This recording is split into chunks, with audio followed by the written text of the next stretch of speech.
ভালো লাগে শুনে বাসি, শাশ শ্বশুরকে বুঝাবি, সময় বুঝে নিমক চা খাওয়াবি এক বাটি। ভালো লাগে শুনে বাসি, শাশ শ্বশুরকে বুঝাবি, সময় বুঝে নিমক চা খাওয়াবি এক বাটি।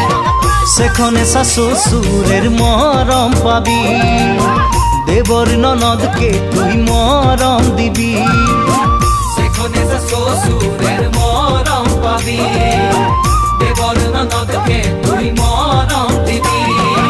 ও ধনী মোর সজনী, বানাইলিব তোকে মই স্বপনের পরি। এই কলের কল ফুল, তোকে দেখি মোর গন্ধ গুল, বাবাই বলে বহু বানাবো লাগাই দিল হুল।